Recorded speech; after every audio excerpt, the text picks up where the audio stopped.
3, 2, 1, live. Good evening, everybody. Thank you so much for joining us tonight for your MIP SIP committee meeting.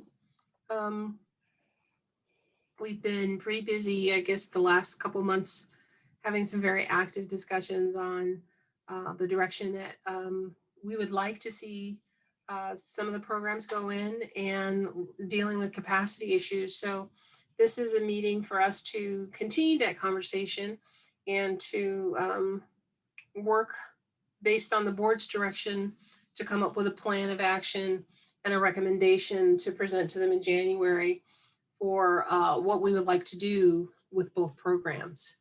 I wanted to also share with you all, I did receive some emails today from some concerned parents as well as comments from some community members that I just wanted to share with you all that the questions that they raised and the answers that were given were based on information that we have already talked about in our committee meetings, and there's no information that has been shared that you all are not fully aware of or that we have not already discussed.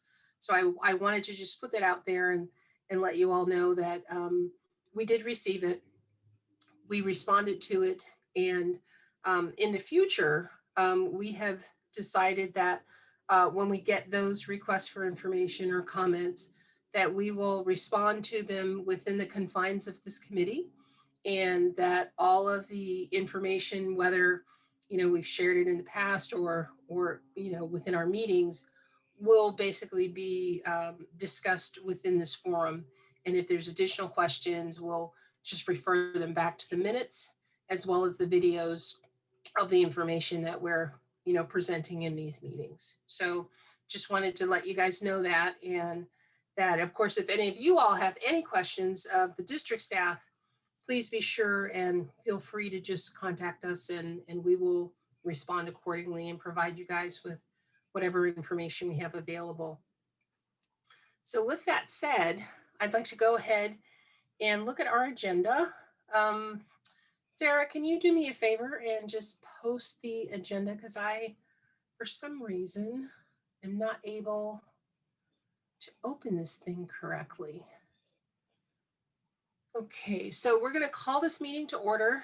Actually, what time is it? It is 6:05 p.m. And on the top of our agenda is the multi-year projection for the top 5 schools. So what is attached here for you all is the demographic study and student enrollment. I did not attach the 400-page document that this came from. I only attached the student enrollment information that you guys had specifically asked for. And I believe it's about 25 pages, but it will go through each school, and it takes the very high level perspective of, hey, here's where we are. Here's our historical data dating back to 2016, 17. And here's our forward projection looking 5 to 7 years forward. And it shows us our enrollment per school, but also a district-wide perspective. So Kelly, can I interrupt for just a second? First point, can everybody see the agenda right now? Because my screens are a little bit not doing what they typically would do. And then do you want me to open each attachment and share my screen? Actually, I will leave that up to them, depending upon what level of discussion you guys want to get into. I think the page that's most relevant for our discussion is the summary page of the demographics, which shows, I believe it's page, where did it go? I hate this because I printed all this stuff out. Now, of course, I can't find what I'm looking for. So if we go to page 39 of the demographic report, it will go school by school as to what the projections are. And it goes K through 8, and then it breaks out 7, 8, 6, 8. And then it starts from 2016 and goes all the way through 2026. And it will identify each school based on its attendance area and what their expected enrollment is based on the historical data that they've gathered. And of course, this is all subject to change, but this is all based on, there's a lot of data points that the demographer pulled upon. They looked at housing developments, they looked at employment, they looked at our current enrollment projections. They also looked at the, what do they call it? The average mobility rate of students within the district. And what that means is, like, if you have a household that they might move within the district, say 2 times within a 2-year period. So that's factored in. So maybe you might have 10% of your students who might be in one attendance area, say in 2016, but maybe their family moves and then they then get counted in another attendance area, say 2 years later, but they're still the same student, but they're just mobile within the district demographic study. So that's how they collectively gathered all of this information and then generated this information for us. And as you guys know, we do get this every year, and we update it in May of every year because that's towards the end of our academic calendar and our counts for that year of. So now we're in 2021. So these numbers are based on 1920. And so we're tracking our numbers for 2021 right now. So are there any questions that you guys have with this information so far? Kelly, is the summary page you're referring to page 1 of the 35, but it's numbered, it's the number 17 or page 17?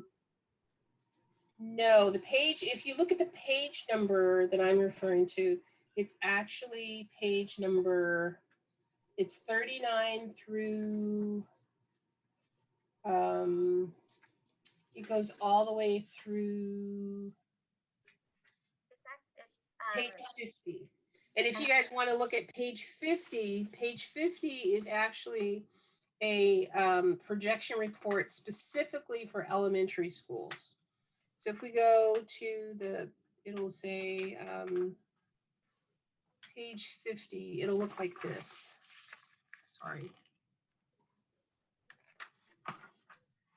And that will give us all of our elementary schools and then our current enrollment and our projected enrollment for the next 2 years. And it will also, you can then identify where the declines are and which school sites. And it doesn't give you a breakdown by grade level, but in those blue, keep going, Sarah, if you keep going, it's on. Oh, you said it was after page 39, correct? Yeah, go to page 50 where it'll say page 50 on the PDF. Okay. I started seeing tables and I got excited. Page 34 of the PDF. There you go. That's the one. Yeah. Okay. So this is the actual, since we're focusing on elementary schools at this, for the sake of this conversation, this lets you know what your total enrollment is per school site for K through 6. So as I said, you have your current 2019 student enrollment, then you have your projected 2021, and then 21-22. So, and since Ardenwood is the first one on the list, you can see the current school year of 1920 was 944. And then for 2021, it dropped down to 880. And then for 21-22, it's expected to drop to 716. And you can see the areas that are highlighted in yellow show the deepest declines for those particular grade levels. So all of them are kind of in decline marginally, but you can see, like for Oliveira, there's 766, and by 2021, it drops down to 679. Now, I'm sure there's lots of things that may have changed in reality from when this report was generated, but as I said, they're basing their data on the historical data that they reviewed to compile together and come up with this analysis. Dr. Burke has her hand raised. Oh, sure. All right, I couldn't see your the screen. I apologize. It's okay. I'm also trying to understand it. It looks like the highlighted yellow, there's a decrease because they're changing to TK5 instead. There's a key on the bottom that says school year elementary will serve TK5. So in the case of Ardenwood, it looked like it's projected next year to change to a TK5, which would explain some of that decrease in enrollment. Am I understanding that correctly? Yes, you are understanding that correctly. Okay. And for my education, TK is a pre-K program, or is it a different kindergarten program? You're correct. It's a Okay. different, it's a TK. It's called transitional kindergarten as opposed to a pre-kindergarten. Okay, thank you. And then the items that are in orange, it appears that the schools were removed from the projections and they were straight line, which means that there was zero change in the numbers across all 3 academic years. Are there any questions on this? Does everybody understand how to read this? And as you guys can see, Bringhurst was pulled out and still evaluated, even though it's not in our current inventory. You can see this particular school year, there were 11 students, and then 82, and then upwards of 157 for the 21-22 school year. And we've not gotten any additional information from the developer at this point to know how their housing sales are going, or if they're even at capacity in terms of, amount of units sold and residents that would actually reside at Bringhurst at this point. But that's another Kelly, discussion. can I ask a question about the graph? Sure. The yellow highlighted under 21-22, we're assuming that decline is due to the 6th graders going to middle school. But in the American attendance area, which is Ardenwood, Brookvale, Warwick, I can't even, Olivera, they don't go because Thornton isn't ready until 22-23. Is that correct? Correct. Okay, so if those numbers are based on the fact that 6th graders are being taken off the campus, then those numbers would not be accurate for next year. I don't believe that they are, Sharon. And if you look at the key, it says that the yellow is based on a TK program being implemented. So I Well, no, believe TK is already there at those schools. Oh, But I it says see. TK through 5. Okay, Doesn't but that say there's 5, or am I seeing it wrong? Maybe my eyes are deceiving me. Maybe it's a 6. no, it's a No. 6. It's a This is Michelle. I think when this report was done, we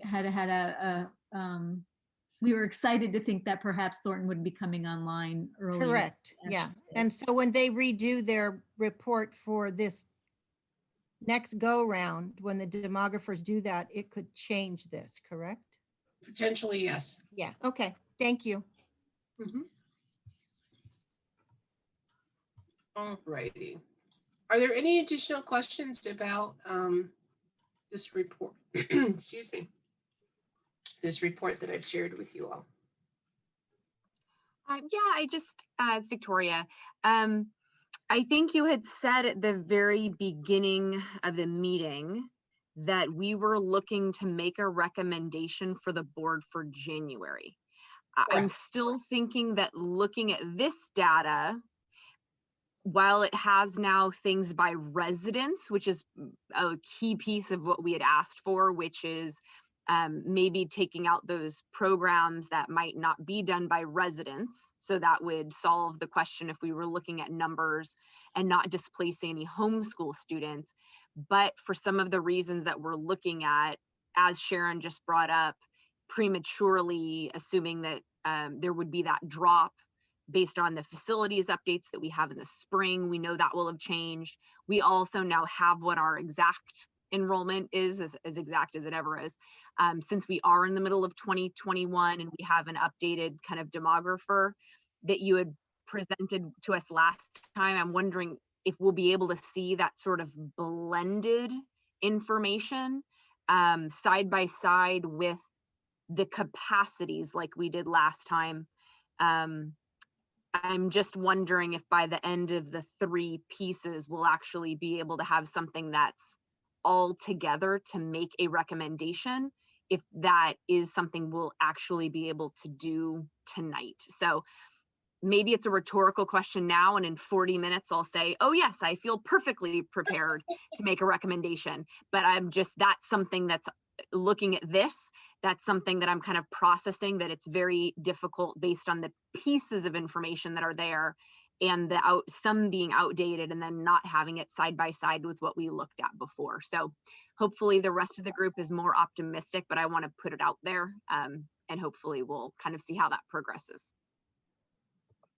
I think by the time we finish with the rest of the information, Victoria, you may have a different perspective and a little more clarity. So, and as I stated at the beginning, it is based on what we had agreed to when we started, we wanted to have December as our timeline to make a recommendation. But of course, I defer to the committee, and we have the opportunity, everything is always fluid. So I don't want you to think that like today's like the day we have to do it. We have to, we can at least draft something and come and continue to discuss it and come up with some, some alternatives and discussion points that we can still move forward on. So I don't want the committee to think that we're gonna like hang our hats on something, definitive without, really vetting it and doing a full draft and then vetting it again before we actually present it to the board. So Kelly, Thank can you. I? The only, I'm just sorry, the add only other something? question I had on this was Leech and Warm Springs are together. And I think one of those at least did have a lower enrollment. So I'm wondering if that's articulated anywhere. I believe Leech and Warm Springs were identified in our capacity reports, and then we revamped it and showed that they were still going to be low enrolled schools when we looked at our data at our last meeting.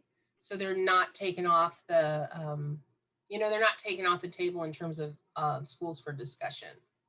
Yeah, absolutely. I'm just absolutely, that was my understanding.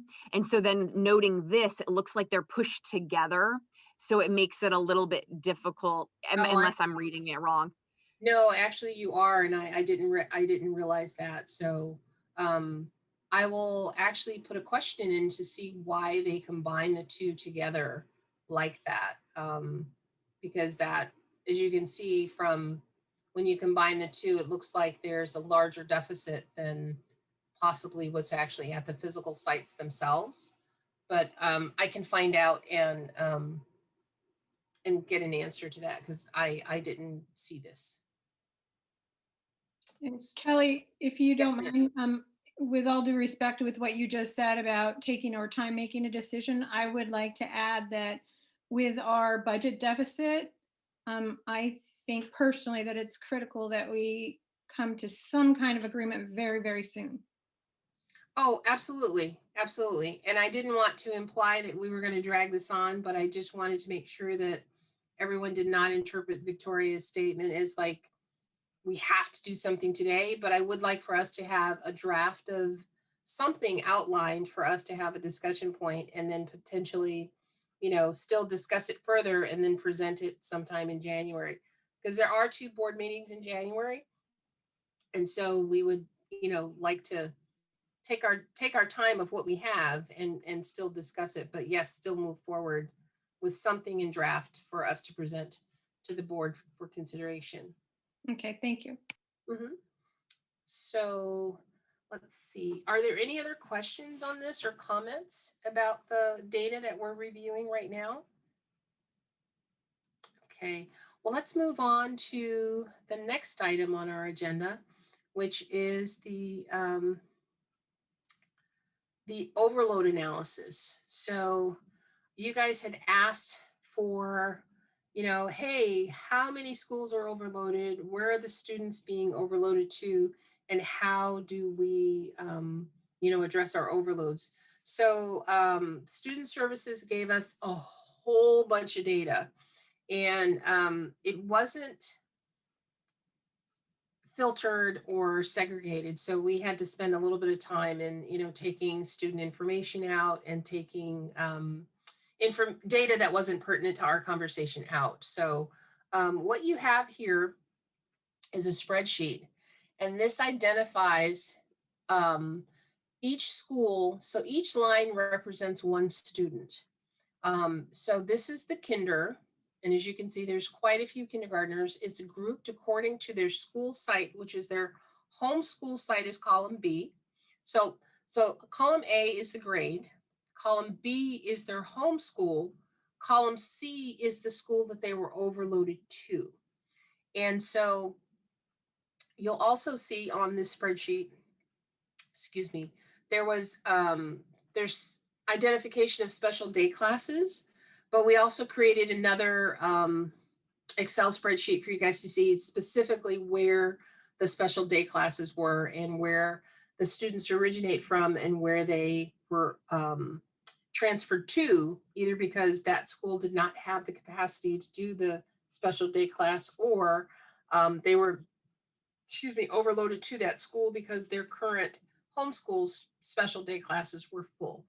So here's the kinder. There's first grade, second grade, third grade, fourth grade, fifth grade, and sixth grade in tab form on this spreadsheet. So as you can see, Ardenwood, they overload their students to Warwick, Cabrillo, Brookvale, and just those three. And there are currently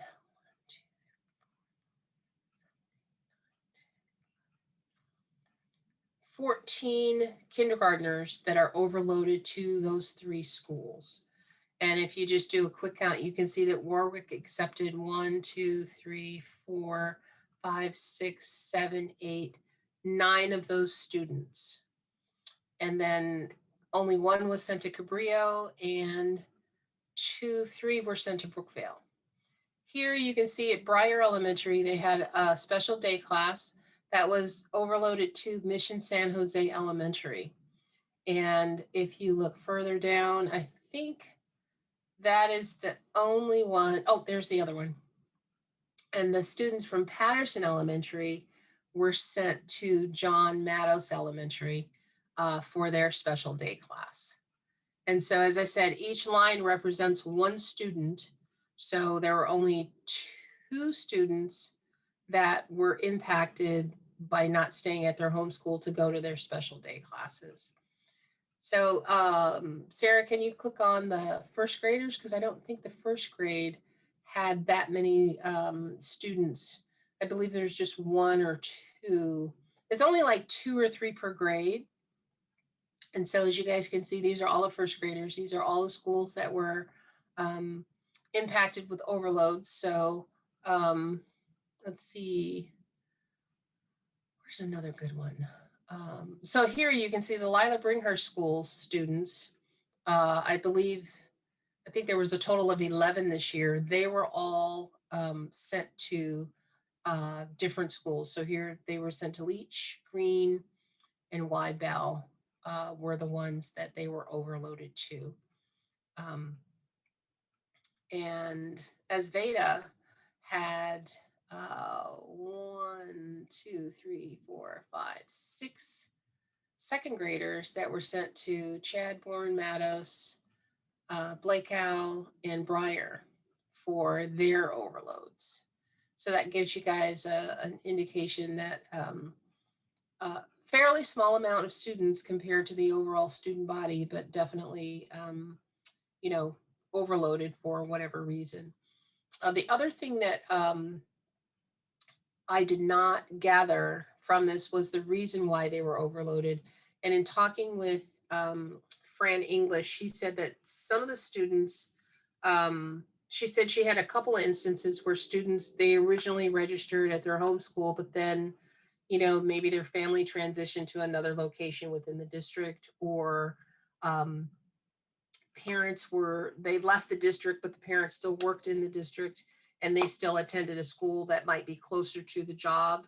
So there were various reasons, but not all were just because they were impacted at their homeschool site and had to leave. So I asked her to kind of do a little summary of that so that we would kind of have a generic, key to know what some of the issues are, why students are within the district and overloaded. And if we go to third grade, you'll see all of the third grades and where they went. And I believe there's 3 or 4 students in third grade that go to special day classes.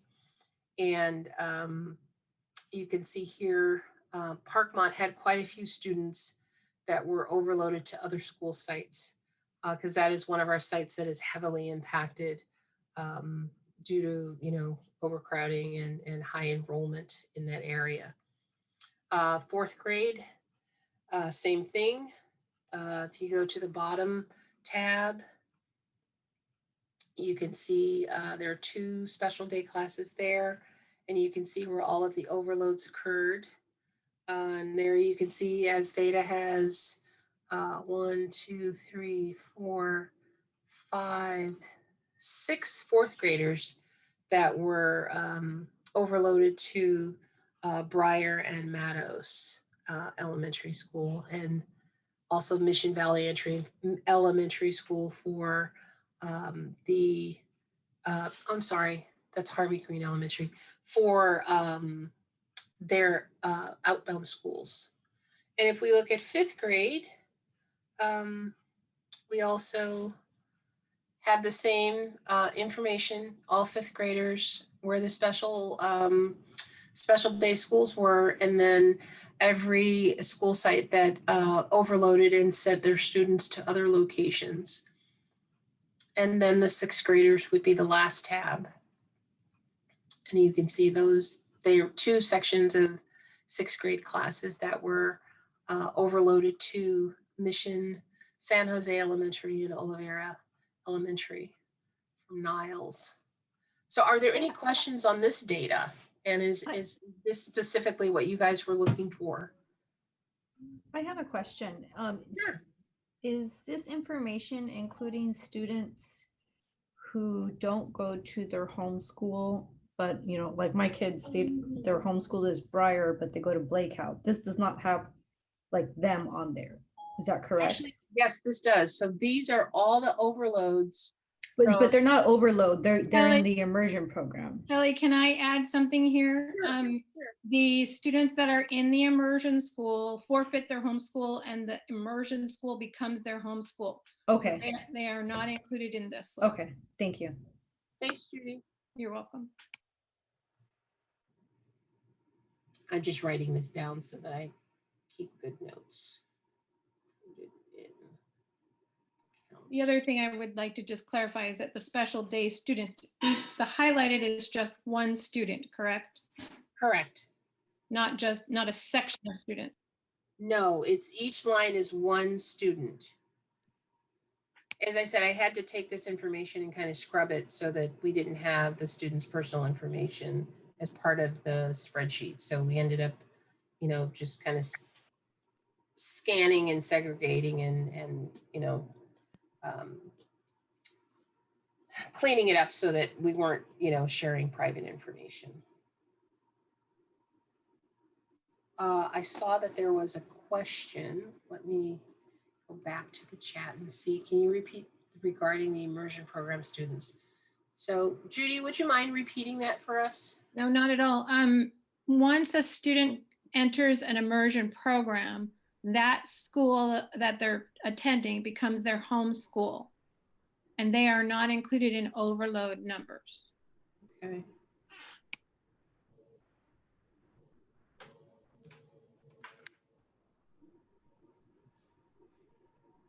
This is Larry, and I'll also add that if someone is a lottery student and is allowed to go into a school, that school is then included as their home school, and they're not included as overload numbers.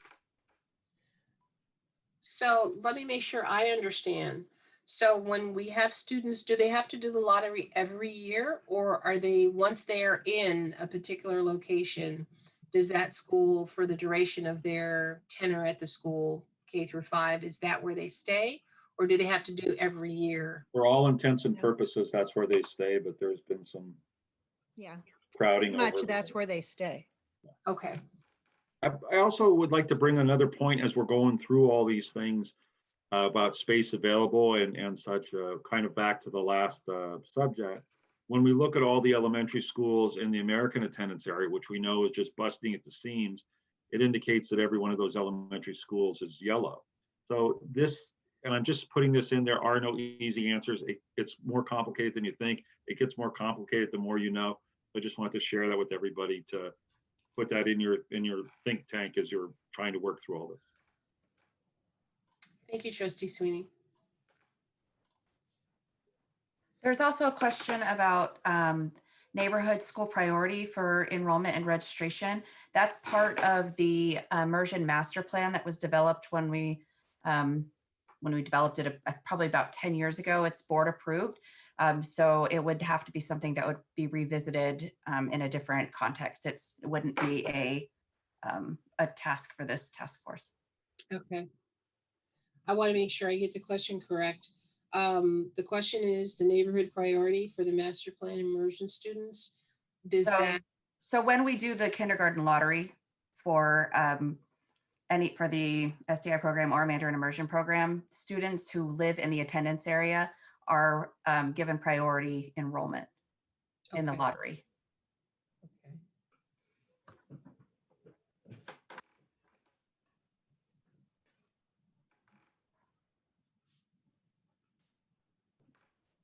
But when the students apply for the immersion program, this is just from my experience, it says that every year you would need to reapply, or there might be, it's not guaranteed that there will be back in. That is a perception as a parent. And then a perception of parents that are outside of Fremont, like in Newark. So I know there's a couple students in my children's classes that they live in Newark, and every year the parents are worried that their kid isn't going to get in because they're out of the district. Yeah, so that's just I know that's not like 100% true, but that's what's on the website. So the parents go off of that. They're like, every year it's like, oh, they let me back in. I'm like, well, of course they let you in. You're in the program. right. But We'll have to look at, so with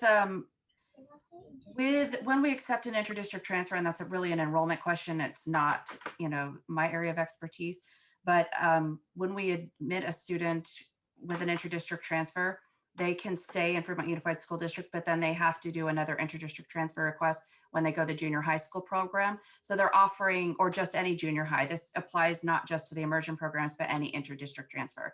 It goes annually until junior high, and then Alameda County requires that they apply for the transfer for the junior high school program. So once the student is in through the lottery in kindergarten, that, as Principal Nye said, is their home school all the way through the 8th grade, like the immersion program.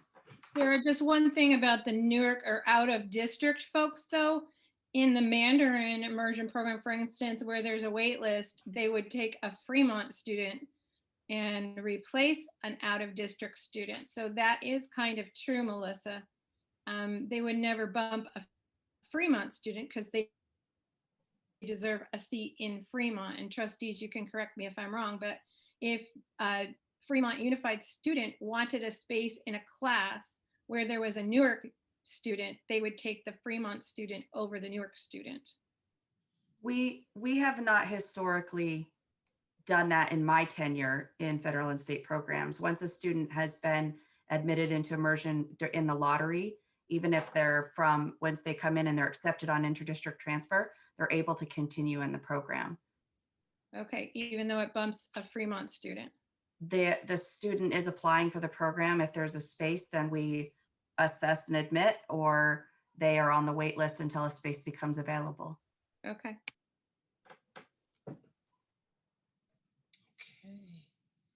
Are there any other questions on the information that we've just reviewed? Everybody has a firm understanding of it, and we're comfortable to move on to the next topic of discussion. Okay. The next thing that we have available for you guys is the special day class overload district-wide. And excuse me, as I stated earlier, these were included in the last list that you all were just reviewing, but this is just a consolidated table for you all to actually see where the special day classes are. The school locations outgoing to the overloaded school where they actually then come in. And then the class type is listed in the very last column of D.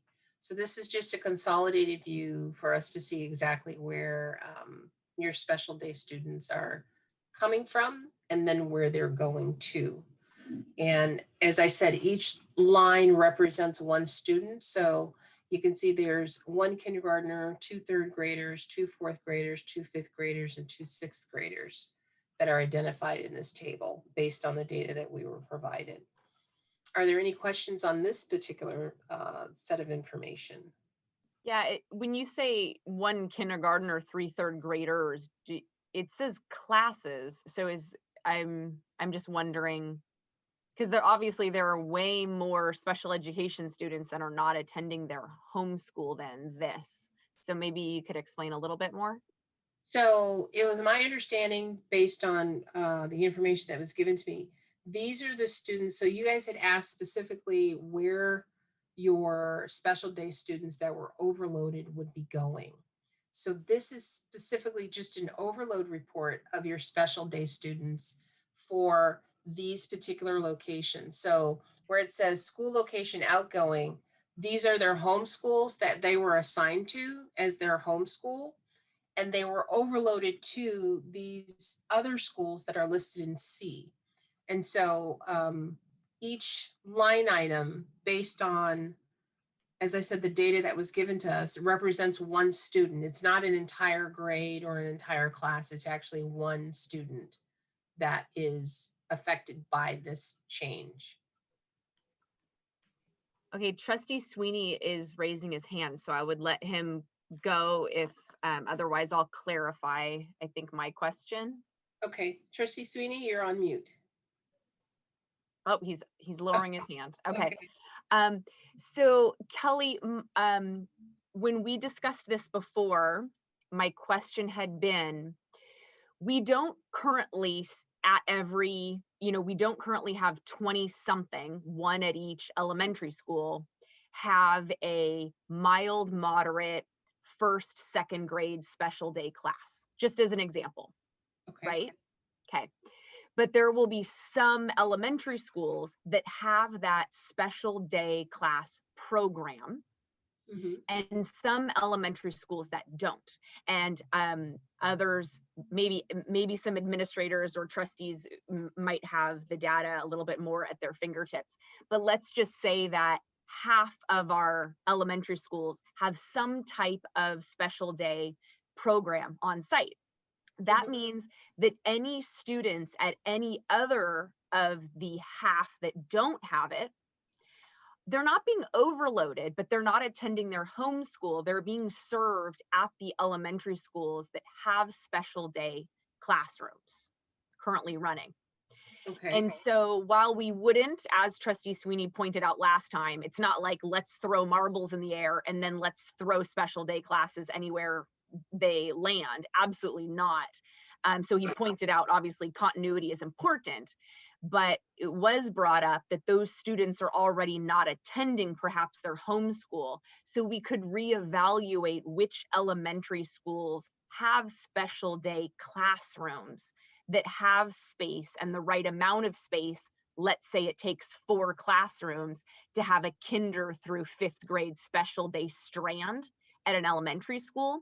If an elementary school currently has those 4 classrooms, but they also are low enrollment and have a lot of overloads, then we could think of those 4 classrooms that have the special day program there and perhaps phasing that out and instead putting it at another elementary school so that we could identify a larger pocket of empty classrooms at one elementary school for one of the programs. Okay, I totally didn't understand it to be that way. So thanks for clarifying that for me. I thought you were just specifically looking at just, where are our students being overloaded, whether they're overload of normal students or if they're special day. So I apologize for misunderstanding what the intention of the analysis of the information was. So, okay, I will, well, we actually have that information. We just have to kind of scrub through what we already have and kind of put it together, because we have everything we need to answer that question. It's just how do we compile it together to have it make sense, the way that you are requesting it to be interpreted. So, okay. And this is Michelle. I Yes. think going back to the question that was asked earlier about the immersion students, they aren't considered overloaded to the school sites where they're attending. And I think I'm a little puzzled by this chart, because I think we do the same with the students who are in SDC classes. They're not considered overloads, even though they're not at their home school, they're at another school site because it happens to be the site where the SDC class is located. So, and I think Victoria had pointed out it's impossible that there's only 11 of those students, because we know that our special populations is significantly larger than that. Well, as I had stated before, these are only students taken from the population list of students that were actually overloaded and not necessarily placed at that special day program. So in terms of this is what was shared with me as being the overload information, because that's what I specifically asked for. But I agree with you, they are not truly reflective of all of your special day students district-wide, but the 11 that are shown here are the ones that were, I guess, sent to other sites that couldn't serve them at the site that they originally would have been served at, because all of those special day classes were full, or they made other arrangements for them to be someplace else.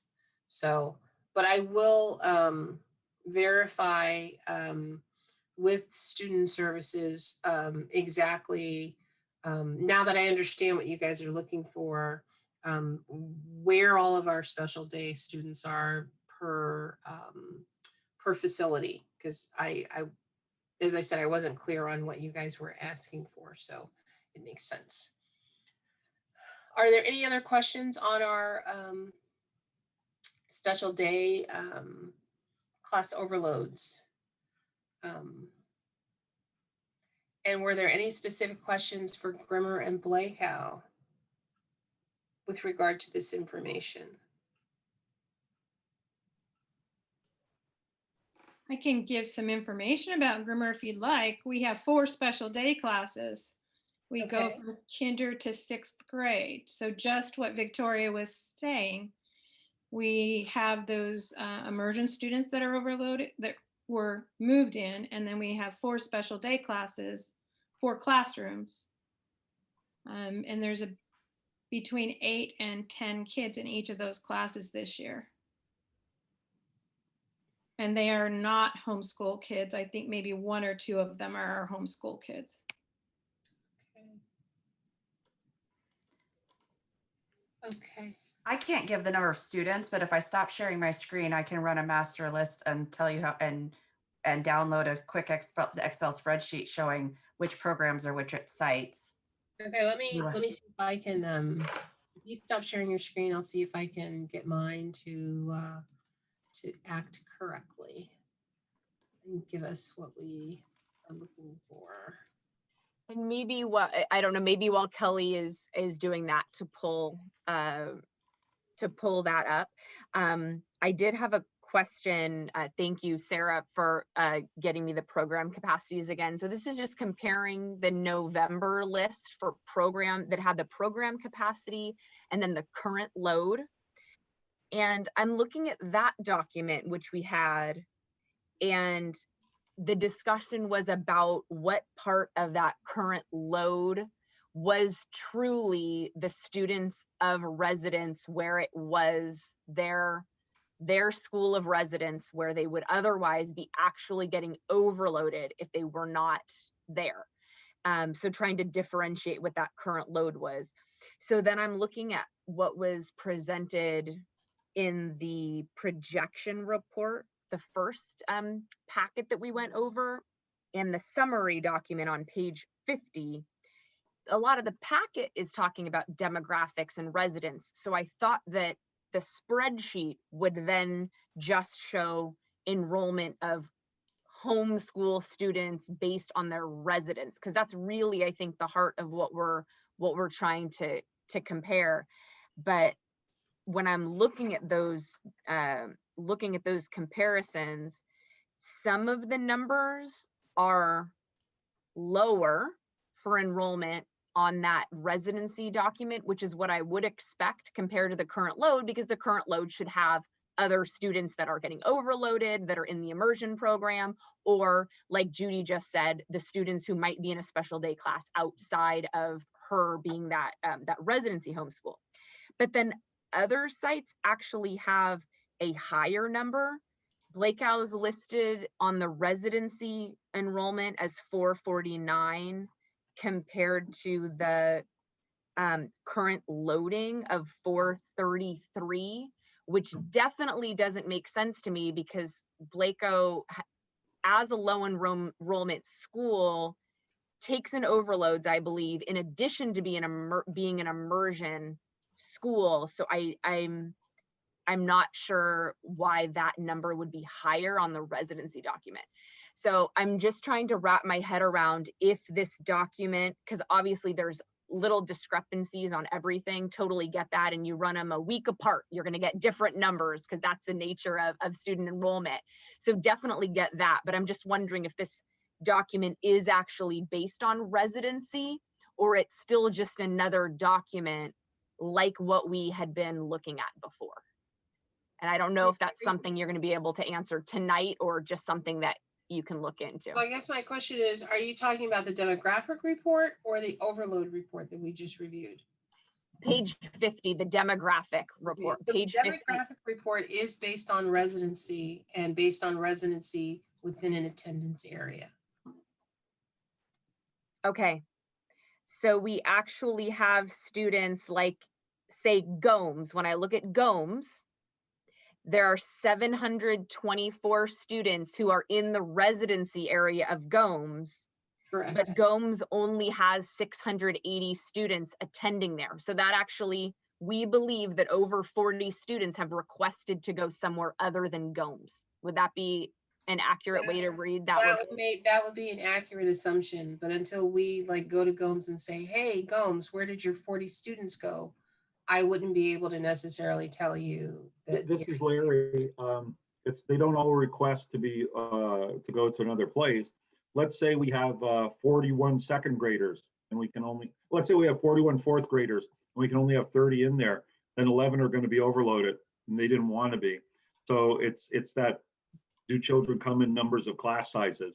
So that's why you'll see space available, but there won't really be space available, because it would have to be for a particular class. So another thing to complicate everything is, when you see the number of kids in the attendance area who are not attending that school, it's not because they wanted to. It's they probably got overloaded out simply because they were too many kids in one class or one grade level. Okay. All right. Excellent. Because then I'm wondering, Kelly, not to have us spin our wheels, if that on page 50 is a true residency demographic report, then that already could do the job of special day students. They might be showing there, but it wouldn't have special day students that are from another school, for example. So that might already be a more accurate accounting of that. And then we would just need to subtract, if students from immersion obviously are at a site, we could include them. We would, if we already have 80 students in an immersion program at the school we choose it for, we wouldn't need a pure number to add to it. So right, that might take already be included. Okay, gotcha. Okay. But yes, you're correct. This is based on residents, and as you said, we can back out the overloads and then get the delta to know where where it falls. And as I said, we're not given the information as to why students are not at their home schools per se. It's purely based on just, numerical, calculations that we're looking at and trying to derive the most accurate information we can based on what we're working with. But this is where we are right now, and I'm sure that by the time we get to May, it's going to look totally different. But this is the most accurate that I have based on the information that they researched and got residency information from. So, but I'll see what I can find out. And I apologize, you guys are educating me also because I'm not on the instructional side of the house. So I'm learning a lot in doing this as well. So let's see, I was going to share with you guys. Oh, Sarah, you have to let me share my screen because I was able to get the tab to come up. And I should. You should be good now. You can do some other stuff that you wanted to do. Let's do share. Can everyone see that? Okay. The next item that we have on our, before I move on, do we want to talk about Blackout at all? We talked about Grimmer, but was there any discussion you all wanted to have on Blackout, since we did have that on the agenda to discuss as well? Okay, I'll take that as we were fortunate enough to have Judy here to be able to share with us that she has 4 classrooms currently running in the special day. I think the question would be at Blaco, what is that number? Yeah. Okay. Well, we'll find out, and I can bring that back to you all. The next item I'd like to share with you guys is the Bringhurst update. So Bringhurst, we've had quite a bit of activity over, I would say, the last 2 weeks with regard to that property. So the board has already accepted the property as complete, but now we are in the throes of the closeout negotiations and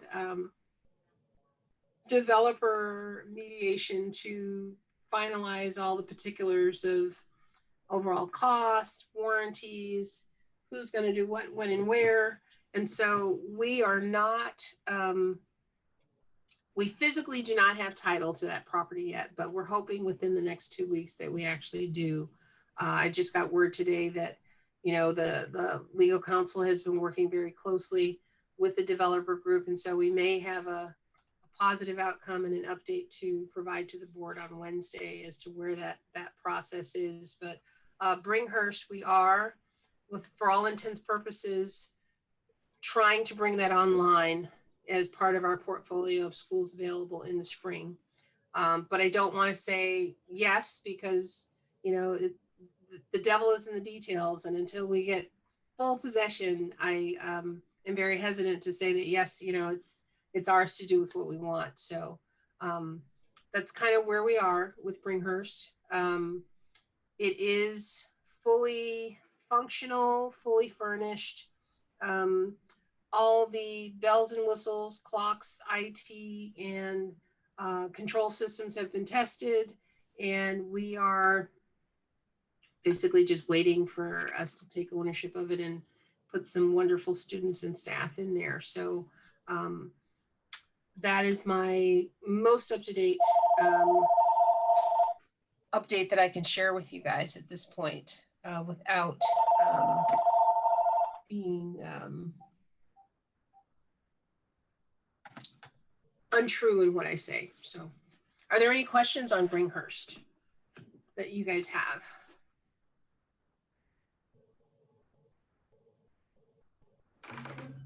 I take that as a really big no.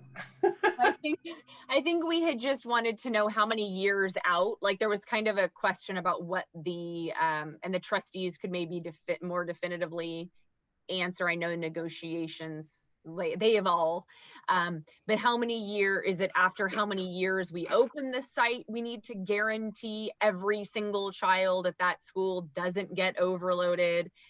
Was it from the time that it was finalized? I mean, we obviously don't want to be legally negligent, but we also don't want to be 5 years out, which can be, what, 5 years is a while. But then in 5 years, we have to start closing classrooms or putting an immersion program classroom somewhere else because we absolutely can't overload a child's, from Bringhurst. So I don't know if there was a year and kind of a trajectory for the next decade of Bringhurst and how that might help us. I'm going to defer to the trustees who have all the historical information on this particular one. And I would defer to Larry, Trustee Sweeney, who was involved in all of the negotiations.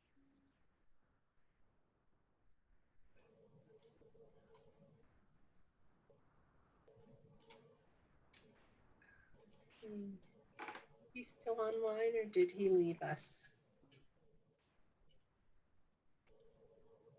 Looks like he left us. He's still there. It's just his. Oh, there it is. And he's muted and his video's gone. So he may have dropped, but. Okay. I am hesitant to answer that question because I'm not as intimately familiar with our contract terms, but I do know that we are limited to the amount of students that we can put in the school initially, but after, I believe it's a pretty extensive period of time, we then are released from that obligation and have the ability to basically fill the school to the brims with whomever we choose to, but I don't know the exact time frame because one of the versions of the documents that I saw said 10 years and then another one said 15 and then another one said 7. So I'm not really sure which one. And then that's part of the discussions that we're having with the developer, with our legal counsel. So that one I honestly can't answer. That's why I deferred to those who have the history on the project to answer that.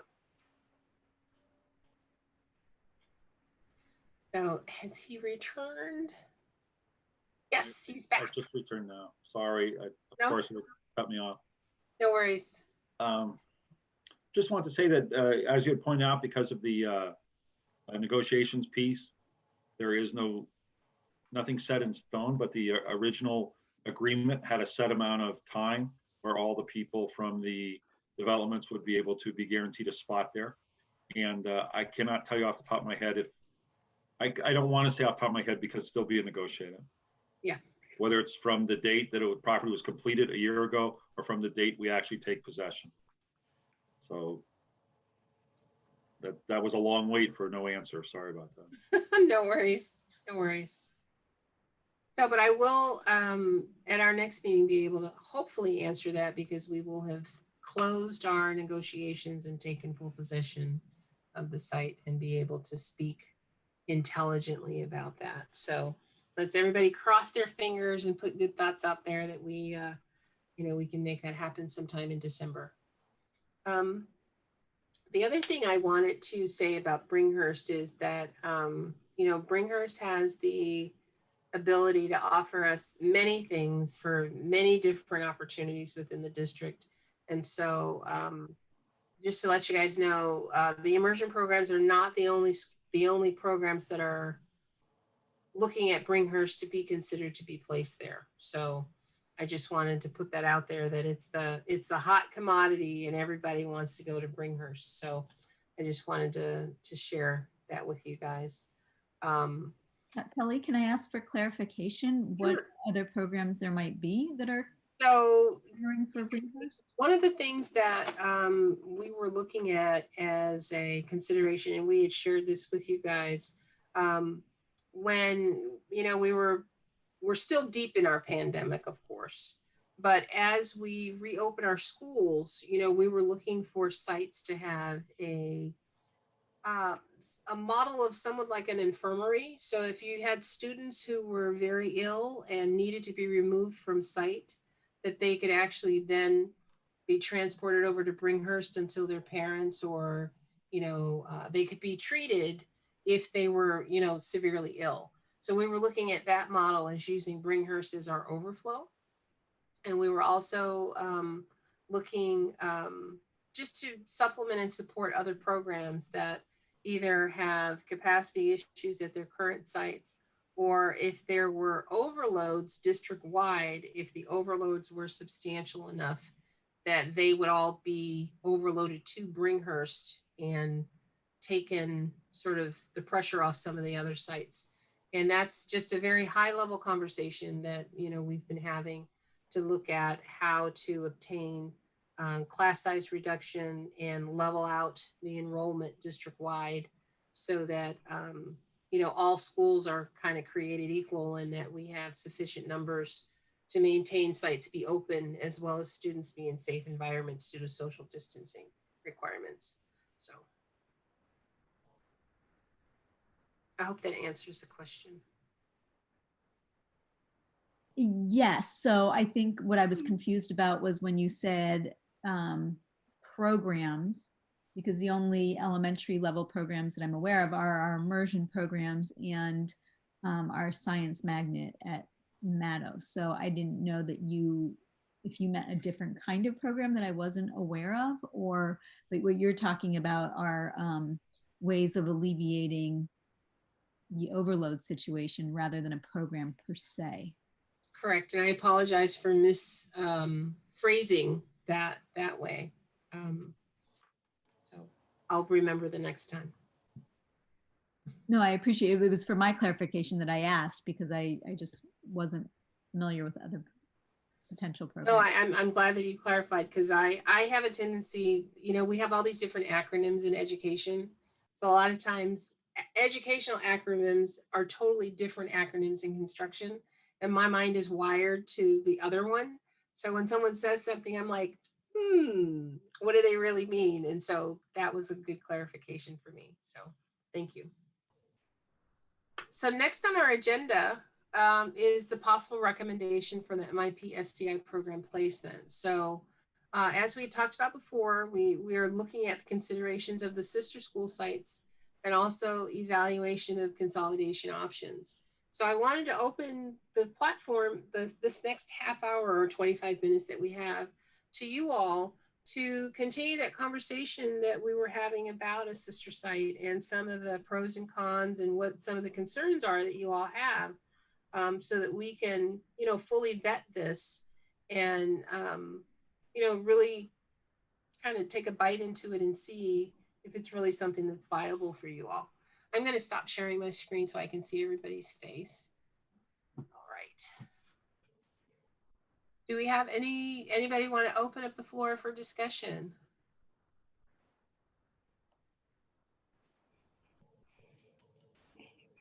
I will. I'm Vicky from Spanish Dual Immersion, for those of you who don't know. And I've been talking to our Spanish, like our community, trying to get like some input on what they'd like to see going forward.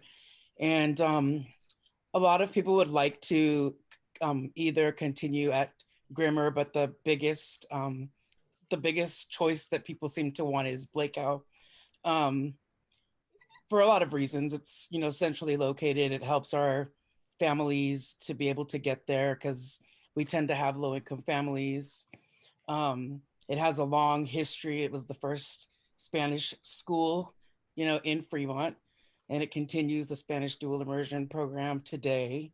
So it has that background that we'd like to continue there. So I just wanted to share that. Thank you. I appreciate that. Can I add on? Sure. I'm another teacher at the SDI program.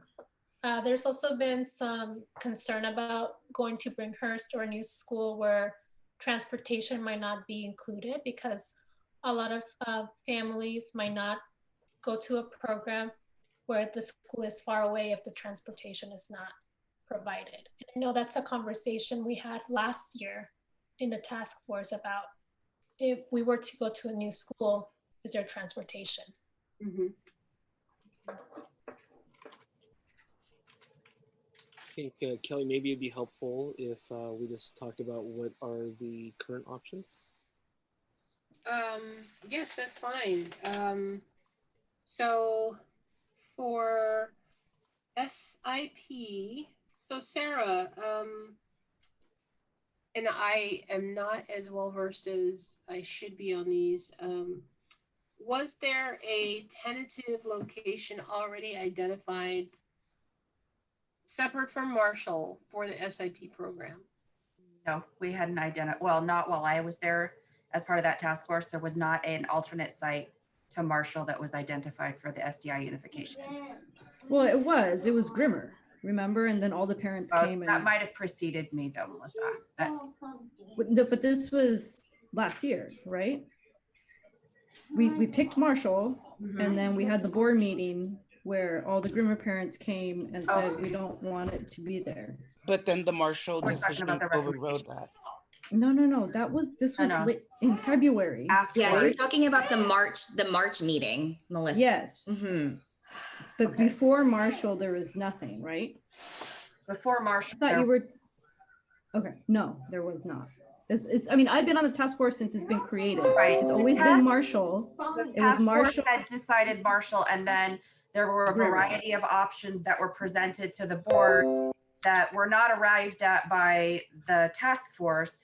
And then, but those we did not, there was no decision on those. And then now we're in a new task force to look at both programs together to serve the needs of both programs.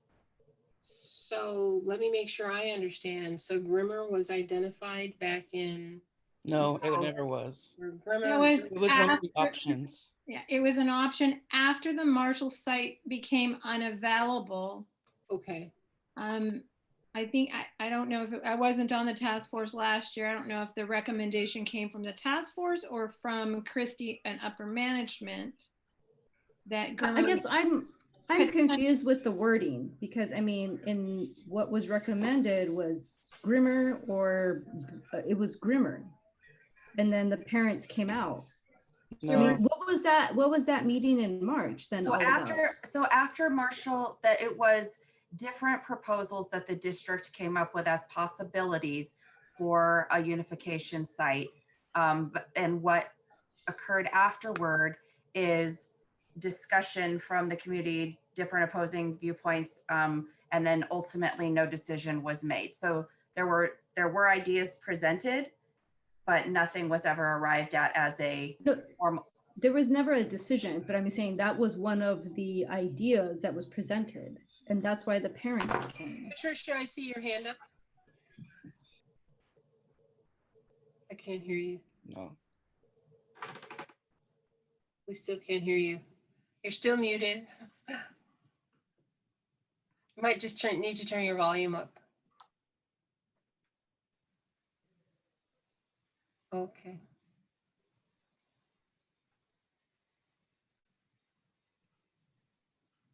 Okay. Okay. Melissa, I believe you're correct in that that was one of the options that was presented at that board meeting. It wasn't a proposal that was generated by the task force. Can you hear me? Yes. I hear you now. Yes. Can you hear me? Yes. Oh, okay, good. Sorry, so I was on the task force this last round. The task force as a body did not arrive to a recommendation for the board. The information that was presented to the board was not derived from the task force. So there was never an actual site recommended for Spanish immersion. But it wasn't, all I'm saying, it wasn't like, I know that our task force did not decide on Grimmer, but the information that was presented and the location that was identified by whether it was the board or Christie or whomever was Grimmer, right? Because that's why we were blindsided and not knowing that that's what was being presented. So, okay. So that's what it was. So can I just interject here? So Grimmer and Blake are on the table for the Spanish immersion program now. So the discussion then would be, is that acceptable? And if it is acceptable, how will it work? And if it's not acceptable, please give me reasons why it's not acceptable. Well, if we're presenting the same, or we're presenting, but these options were presented back in March, I don't understand what difference. The what difference is different that you guys now responses. have an opportunity to discuss it and actually tell us whether or not it's a viable option. So The reactions, I think, from the parents will still be the same. Melissa, I don't know if Melissa or Kelly or a trustee, I'm looking at the March 11th, which was the only regular meeting last March. And it wasn't on, I'm not seeing it on the agenda there. Now I'm going back into February. If we're referencing like a presentation or something, it would be useful to know kind of what we're looking at. So I'm not sure if other people know that off the top of their head. It was the March 11th, Victoria. It was the March 11th board meeting. It was 2 days before we got shut down. I remember it well.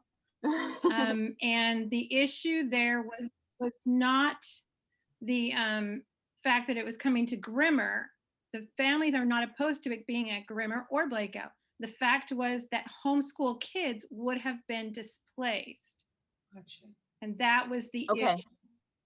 And so what has changed this year, and at Blakeout, students, 6th graders have already gone to the junior high or the middle school.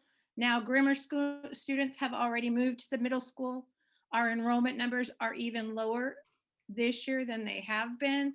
The projection shows Grimmer going down even more next year, the demographers' information, Blakeout also. So there is a little bit of a different scenario. The biggest thing is not displacing those homeschool kids. Okay, that is what I remember. So Melissa, was there other discontent other than, absolutely, I remember, that's why I think we've talked about home of residence of the student repeatedly, but it looks like Grimmer will have a capacity for about 190 more students in the next couple years, and that's actually Grimmer. You haven't gone through your middle school conversion yet, right? Yes, we have.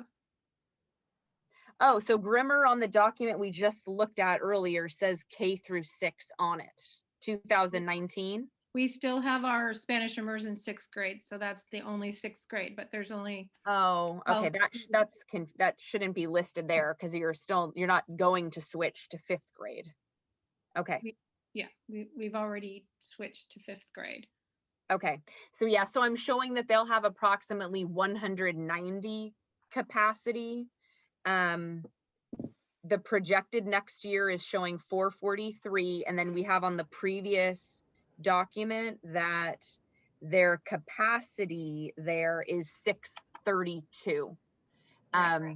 So that could be a change. And then Judy, do you know, out of your current immersion program, how many are already homeschool students, right? Because we would only need to have the space for the additional students that weren't already Grimmer students. The last time I looked at that was in March of last year, so it's not going to be accurate for this year. But Vicki and Melissa, I don't know if you can help me out here. About 100, I want to say. So about 100 students that you have in your homeschool are already in the immersion program. So we'd have room for 190 plus really that extra 100. So we'd have room for almost 300 immersion students. Another thing to consider is that this year we have one entire kindergarten class is overload students from elsewhere. So that really does need to be considered either at Blakeout or Grimmer. And are they Spanish immersion or English only? No, English only. Okay. An entire class. But that shouldn't matter, right? If we're using the residency projection report, then that would be the number of students whose homeschool is Grimmer, right, Kelly? So yeah, in theory, yeah. As much as I want to subtract away students repeatedly and get higher numbers, I don't know if it'll work out that well. Okay. The other thing that came out of the the last task force for Spanish immersion was, yes, it was a centralized location for all parents at the different sites, Blake Howe obviously being the one. Bringhurst was on the list for a long time, even during the community outreach part of the task force, but we did not have hardly any information in terms of the developing agreement. The only thing we were ever given was the restriction, the threshold of the number of students that was required to open the school, to even consider opening the school. And that wasn't going to be met for a long time. It was like in the 200s or something. But it was the site that was considered to allow for the enrollment at the different programs to be consolidated. And in the meantime, we put emphasis on focusing, collaboration with with staff and parents and everything at the different sites. But that was about it from that. So then I guess my question is there still, so does Grimmer and Blake Howe currently still have the Spanish immersion programs, and are they functioning well? And since both of the 6th grade conversions have occurred, is it possible to continue those 2 sites for the Spanish immersion program and still address our resident students or homeschool students that would have to attend those areas? And so looking, like Victoria said, it looks like we have the ability to do that at Grimmer, but and I know that we will have room at Blakeow as well. So is that something that you all can agree to put on the table as a consideration? Kelly, that kind of defeats the purpose of the unification. Yeah. Well, I guess my next question was, concept was to get the program. Right. So, but the next part of my question is, if both of those sites are now acceptable and have the ability, is there any reason that it can't be consolidated at one or the other? Because we have a Vallejo Mill as well. Oh, okay. So there's 3 sites. Yeah, there's 3 sites. Oh, yeah. okay. So one of the things that happened when we had the Marshall site was that because Blake House students were leaving to go to the Marshall site, Blake House lost some of their, I don't know the appropriate terms, so the science teachers who are is it called the elective teachers or something like that? Prep teachers. The what? The prep teachers, yes. So we had, because our numbers dropped, the prep teachers had to leave and they accepted other jobs. And I don't know exactly all the wording of that is, but we lost some teachers and some teachers were going to be potentially let go as well, like the English only teachers. So that was one of what you asked me earlier, Victoria, was the discontentment of the parents, was that from the English only parents, was that because we left, it affected their numbers. And then the other portion is the point of the unification is so all of our resources can be bilingual. So if we continue having the English classes there, then if we requested a substitute, it won't be a Spanish speaking substitute. It might be, but we can't request one. Or all of our resources, like our science or music or whatever classes, the prep classes, we couldn't request for it to be in Spanish, whether there would be, or not. But that was the point of like what Judy said, like the whole point of it is so the whole school could be bilingual, whether it is for, the Mandarin immersion or the Spanish immersion, because then all your resources get pulled in together. And if you have one portion of it still in the English portion, then we can't do that. So those are the issues. So like in my mind, if we don't unify in one location, then we can't do those things. And then it doesn't matter like where we go, or whatever, it's gonna affect the homeschool.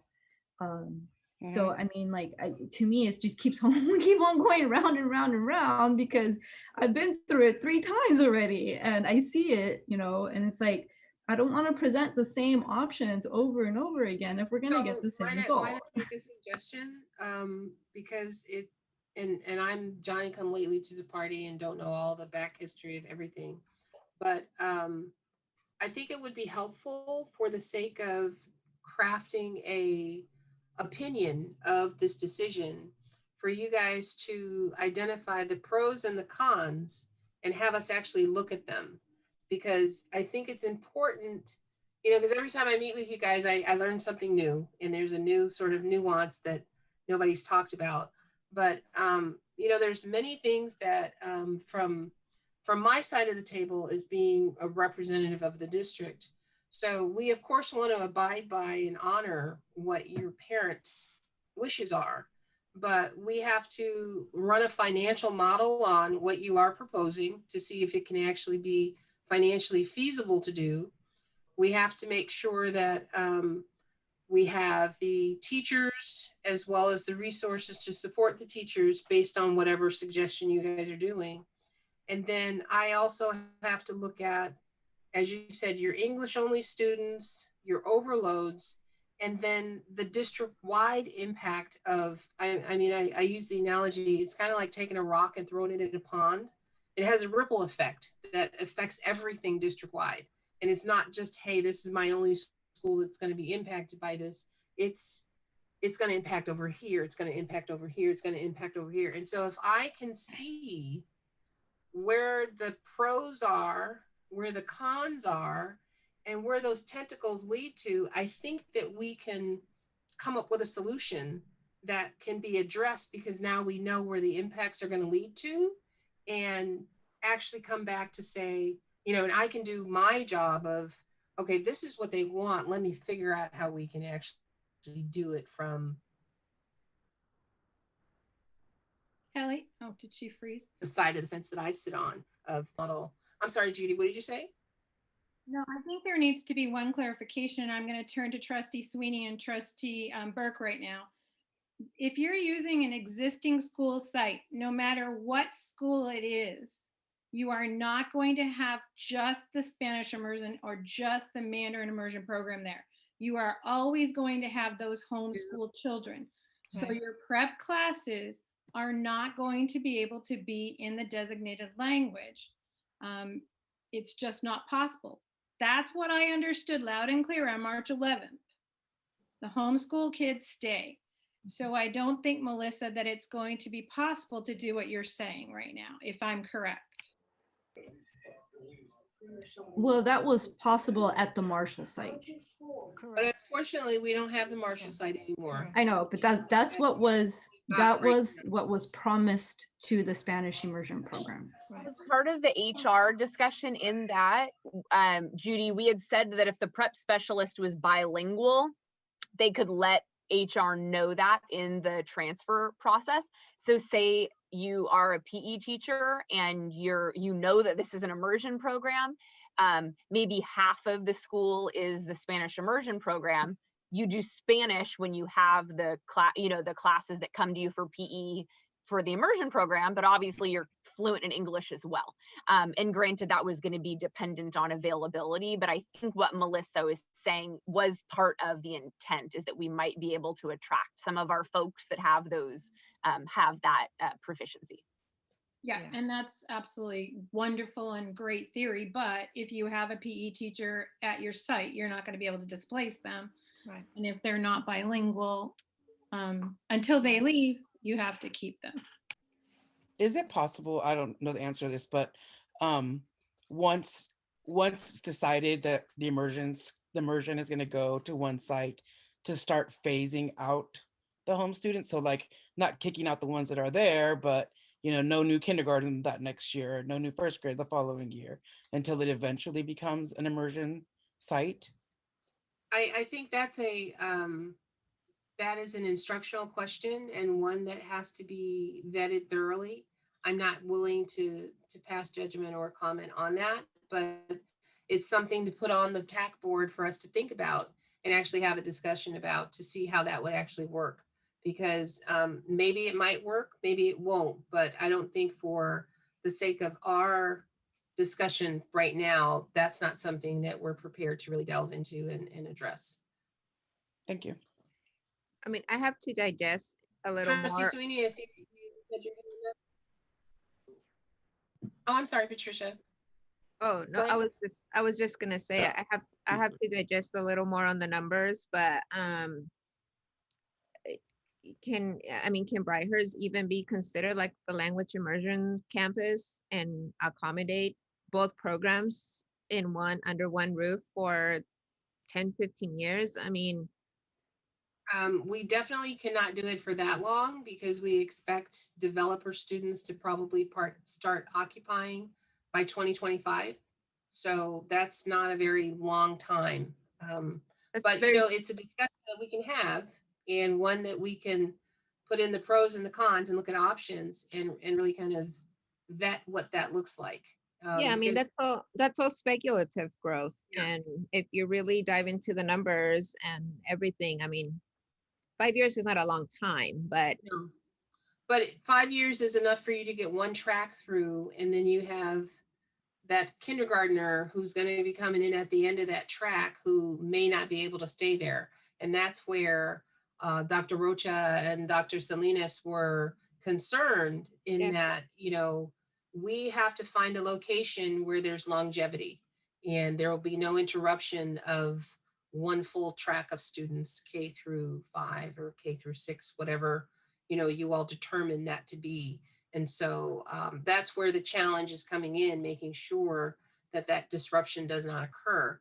But there's a lot of other factors that are being evaluated as well in that, you know, there's attrition that occurs, there's the mobility factor.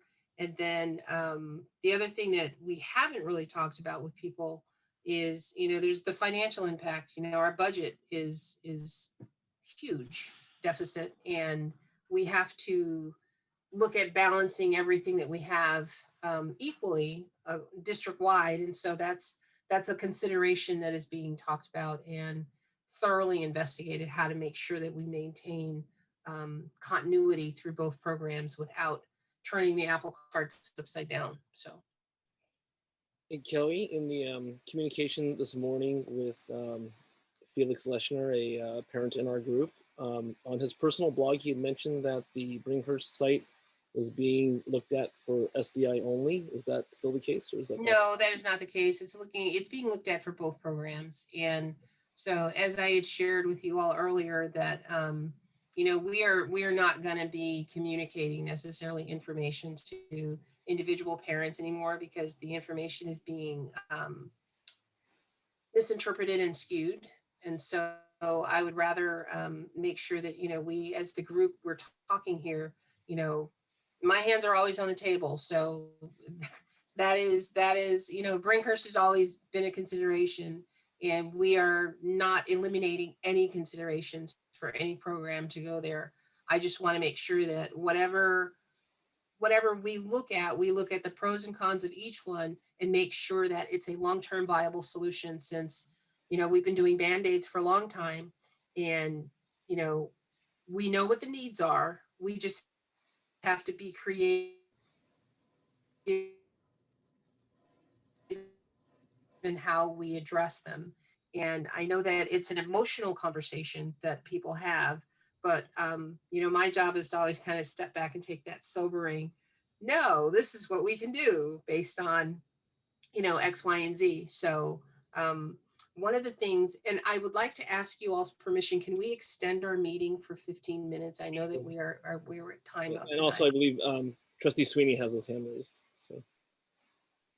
Okay, thank you. I didn't see his hand, so but thank you guys for extending the meeting for another 15 minutes. And Trustee Sweeney, please go right ahead and ask your question or your statement.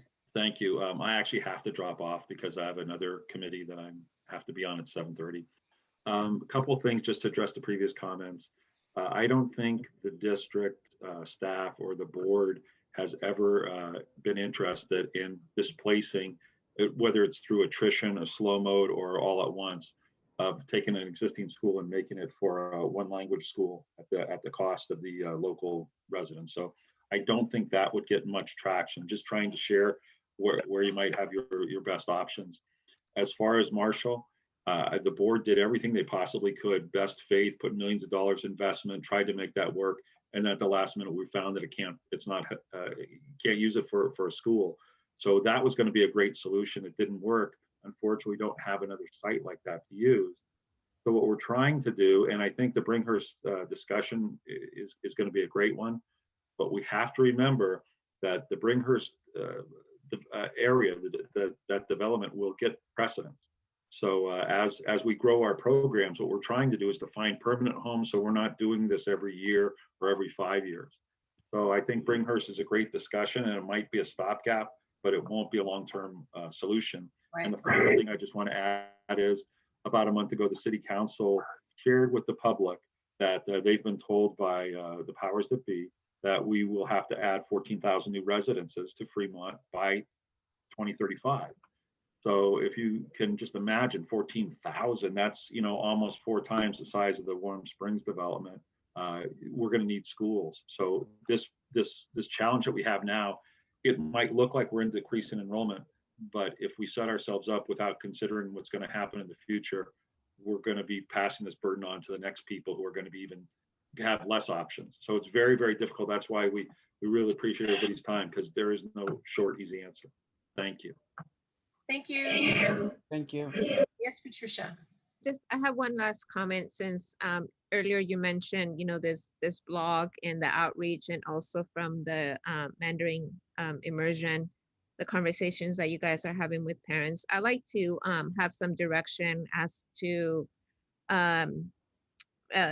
best way to kind of reach out to the parents, because of distance learning and everything. I don't have the day-to-day face contact with them. So to what extent have you guys reached out to parents, or have you just been approached individually regarding like what's going on? I know there's parents that are very interested, but from the last task force, we weren't saying anything to anybody. And so at this point, like, what's the conversation flow? Because you're asking for pros and cons. So do we begin to reach out? Do we begin to My suggestion, I think that it would be important at this juncture for you all as the committee to begin to talk to your constituents and to begin to solicit their opinions, their wishes, their desires. I know that you guys have done that in the past, but everything has kind of changed from what was done, say, 3, 4, 5 years ago. I have been approached, and Sarah, as well as Dr. Salinas, just individually from parents. Hey, what's going on? Hey, I heard this, or hey, my suggestion, and we talked about this with Dr. Rocha before she left on maternity leave, is to maybe create a web presence or have some type of location that parents can go and have like a frequently asked questions kind of location where they can get information. And then also, one of the things that we've done, we've now streamed our meetings so that people can tune in and be a participant in the meeting and know what's being said. And the other is, since we're not in school, we don't have the ability to send flyers home in backpacks or to, pass flyers out to the parents as they're, coming and going from school. So the other thing we could do is, send out messages or updates through, I believe it's called, is it Blackboard or Black? Okay, yeah, Bright Arrow, where it goes, I believe it goes to email and phone, where, hey, this is, information, and maybe create a, I don't know, just a place for them to, begin to voice their opinions and have information documented. And so, I mean, we can work together on that to figure out if that's something that will work for you all. But I believe it is important for you all as the committee members, because you do have direct access to your parents and teachers, to really start talking to them and letting them know and being the voice of this committee to say, hey, this is what's going on and this is what we're doing. And, I need your feedback and things like that. So and I'll take Shannon and then Dr. Brooke. Okay, so it doesn't seem like we're going to come up with any draft by the end of this in the next 8 minutes. But a couple of things that I wanted to either ask or kind of think about. So I know in the email that, and I hate to bring it up again, but the email that was sent to the parent, it did suggest that there was a thought that the direction, if MIP was to be split, would be between K-2 and then 3 to 5, as opposed to two separate schools with 2 separate tracks. I'm just wondering if there's been any discussions, with Leech, with Warm Springs, how that works. I do really think if that is what you're looking into, the school leadership, we really need to see how that functions, especially because if we would be changing to schools that do not have that model, as opposed to going to Warm Springs, Leech that have the model, it does kind of change the school populations. Like one school will have a ton of, K-2 and then just a few 3rd to 5th graders. The other will have a ton of 3rd to 5th graders, just a few K-2.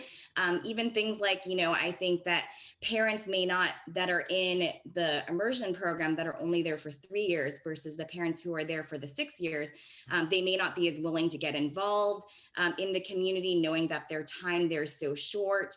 I'm just wondering if there's been any thought to that, as opposed to just, here's the school, let's take it for these 3 years to make this work. And then, obviously that's a long-term thing I don't think we're going to answer today. But then I do think that we really need to consider the short term next year for MIP, with enrollment starting next month. Like the applications are already set up for MIP and SDI. The MIP application says it's at Azaveda. Is it going to be at Azaveda next year? Is there something we can do to make it work for next year? So I know that was a 2-pronged thing.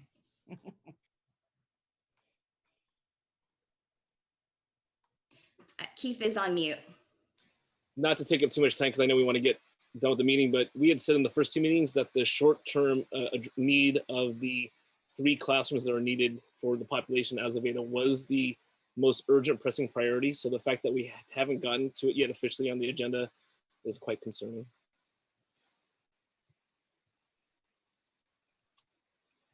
I think Kelly's screen may be frozen. Okay. Oh no, she dropped. Sarah, do you have any input onto that? So the only thing I would say is, yes, I think that there is an urgency to making a decision regarding the Mandarin Immersion program because we are entering registration. We're also looking at, significant budget cuts over the next couple of years. I don't think that's a secret. They've been holding meetings across the district. I also think that the board gave us direction to find a long-term solution, like for No. Right, but I'm just saying a solution. Okay, I'm sorry, I'm not going to argue with you. We wanted to make a decision so that we didn't have to do this year over year over year. Correct. The initial, I think what Keith was saying, the initial ask from the board was that this committee comes up with a short-term solution and then it extends into a long-term discussion. Okay.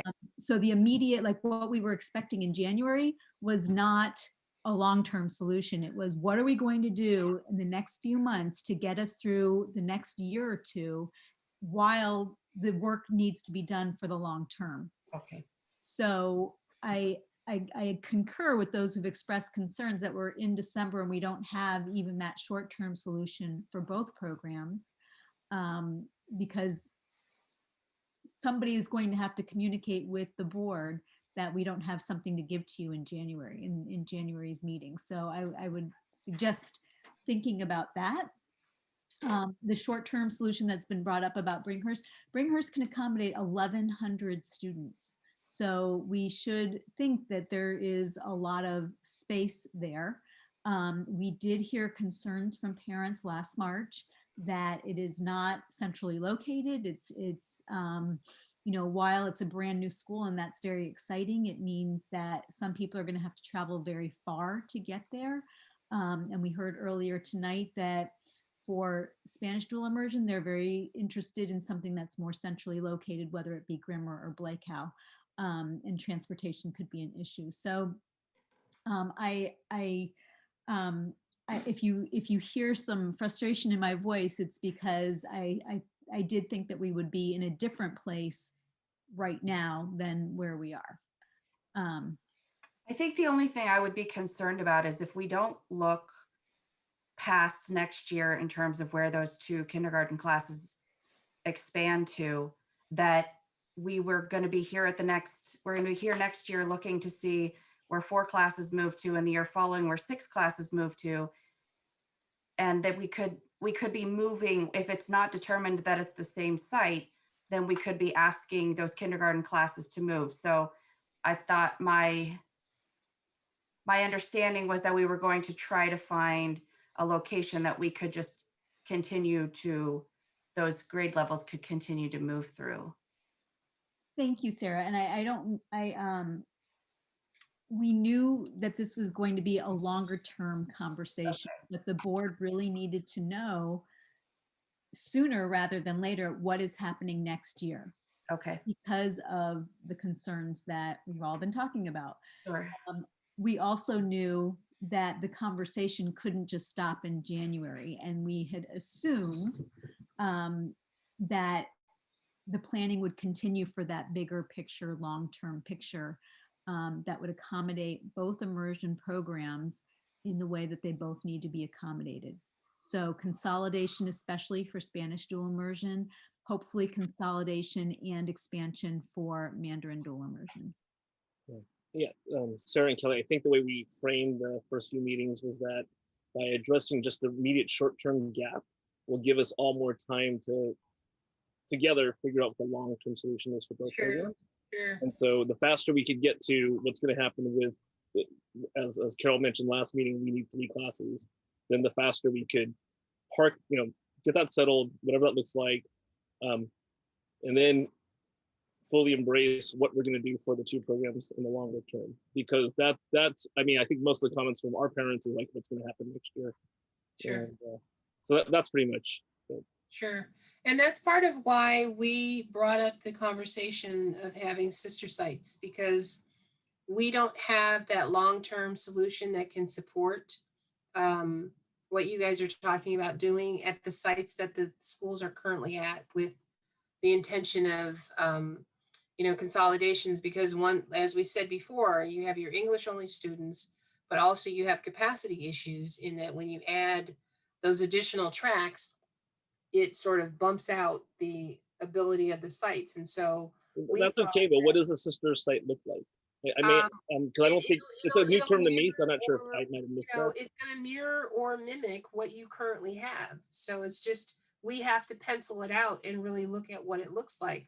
But it is a viable option because 3 things can happen. We don't lose any teachers, we don't lose any students, and then you have the ability to grow.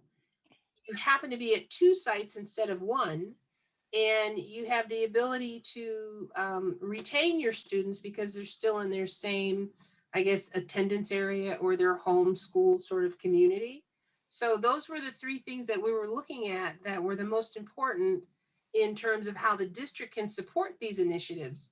And so I know that it's not ideal based on what you guys have shared that you want to split up the programs, but maybe take a look at the models that where the K2 and the 3-5 do work, because it is a viable option. It works in other districts, or we come up with a different plan where we have 2 separate tracks that run at 2 locations where you have the ability to expand, your program based on what you guys expect your needs to be.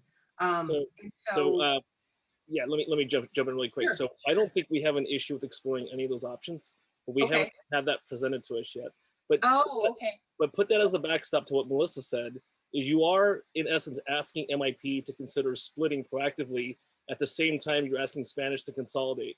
So just keep in mind that seems dichotomous. I mean, we're talking. That's why we're saying. I think we're still entering the longer term discussion. We just need to know what's going to happen next year for the time being. Well, the thing is, I can provide you guys resources for the next year, but we're going to be right back where we are at the end of 2021, looking at what 21, we understand that, and that's why I think the entire committee is committed for a multi-year process. Oh, I totally understand that, but the drawback that you guys don't see is that the resources that I'm expending to do the Band-Aid exceeds the ability for me to support the long-term program financially. So if we cannot spend monies for the short term and commit it to the long-term solution, it's a better financial model for the district to use those dollars wisely and get you a longer distance down the road than to just do a knee-jerk reaction and put a Band-Aid on it for 8 months. So, because I'm spending the same money I would spend in 8 months that I would supporting a program for 3 to 5 years. So that's my dilemma, is that I'm going to try and get you to a point where we're spending our dollars as effectively and efficiently as we possibly can, versus, oh yeah, by the way, here's another, $120,000 I got to spend to just put a Band-Aid on this. So that's my that's my hidden agenda, is that I want you guys to be in a place where we've thought about it and really been conscientious and concrete about what our next moves are. Somewhat like chess, right? We want to strategically move, but we want to move so that when we spend our dollars to do that, we're going as far as we possibly can. Because remember, we're in a budget deficit, and I am struggling.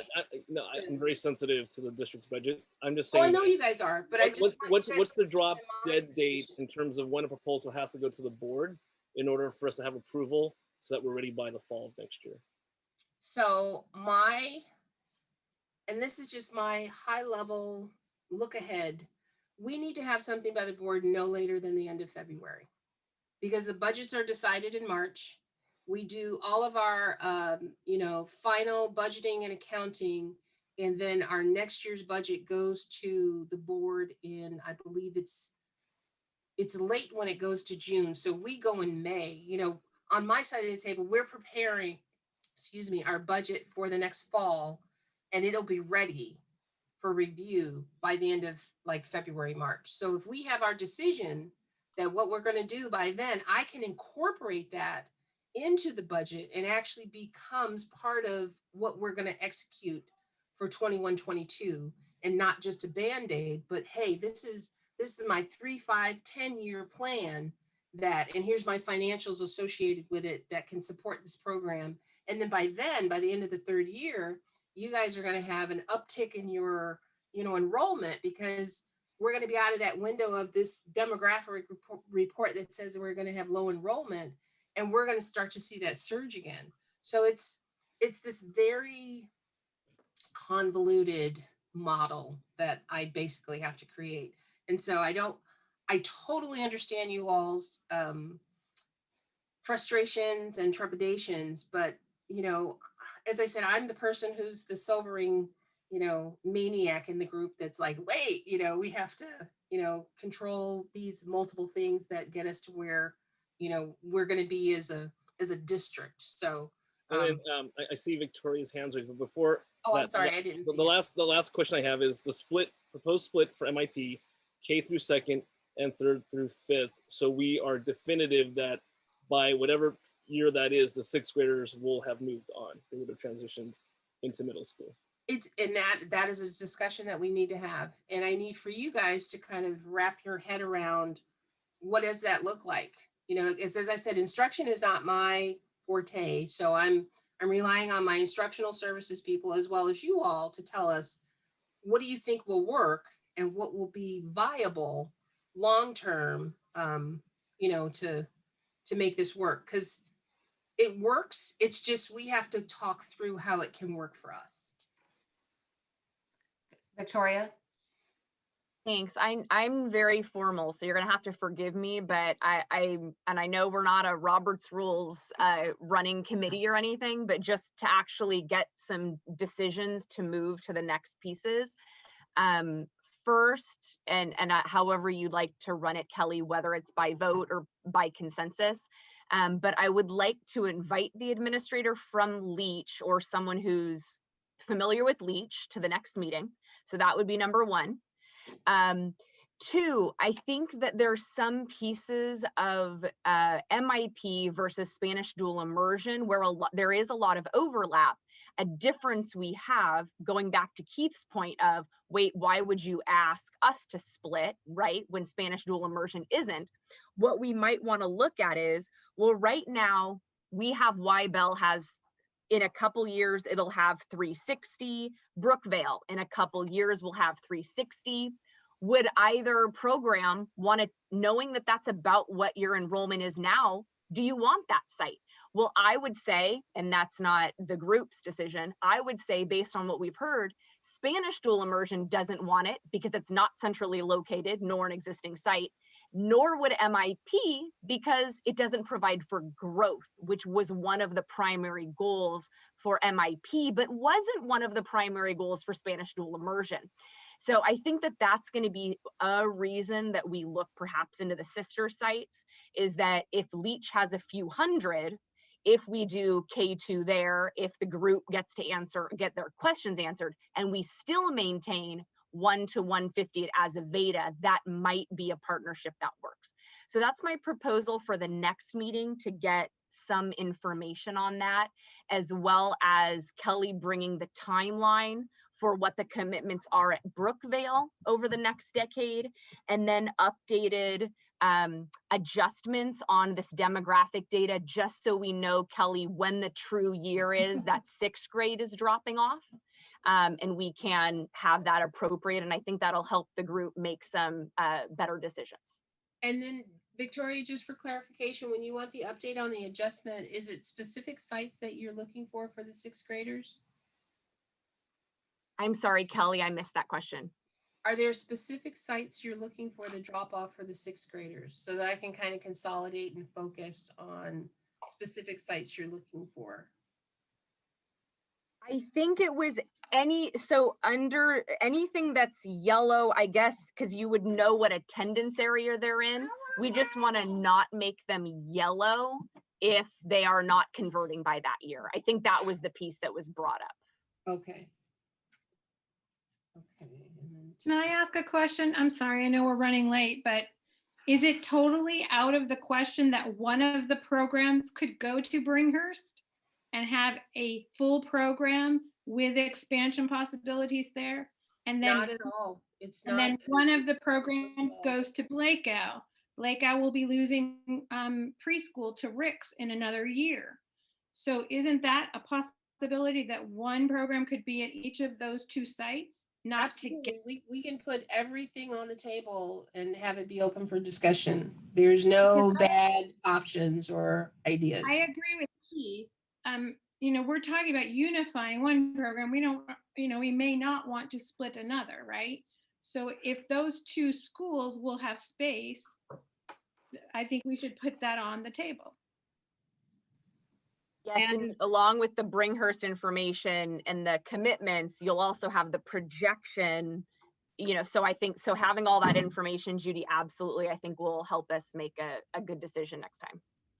And I also think we really need to talk to the teachers, because if we're talking about splitting the Mandarin immersion program, say, I mean, we have 2 Mandarin immersion teachers here on the panel right now.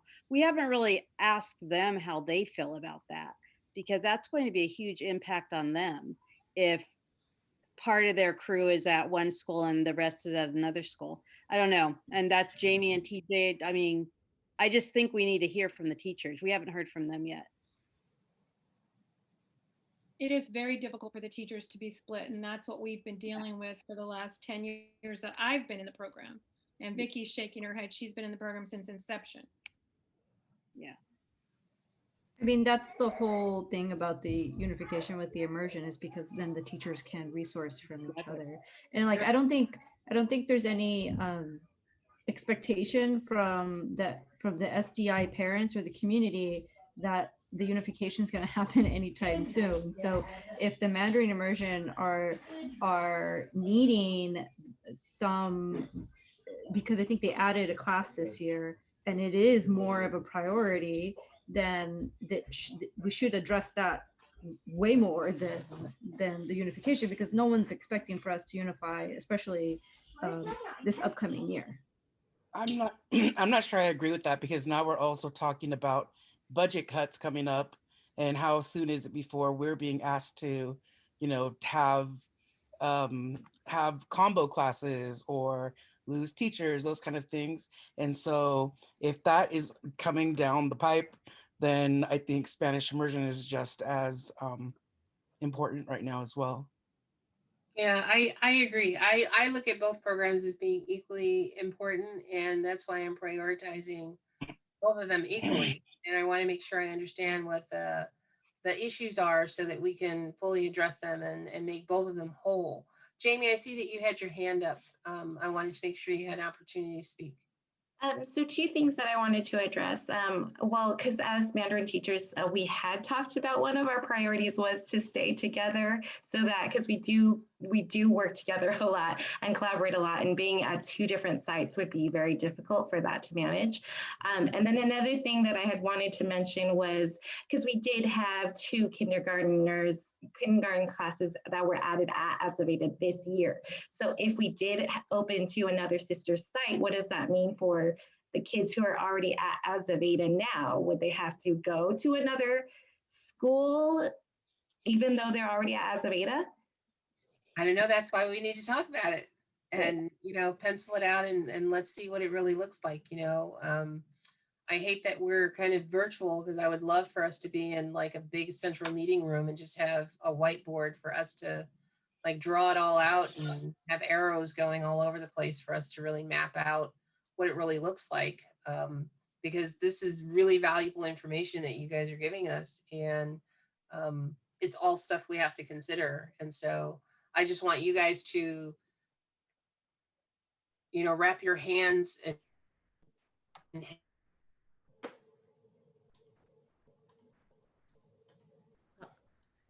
Looks like we lost. I think we lost her. So aside from let's just, to continue the discussion at the next meeting, aside from the reports that Victoria mentioned, is there any other information that anybody else thinks that we should be looking at in order to really start a serious discussion about this? I know we would like to present this to the board.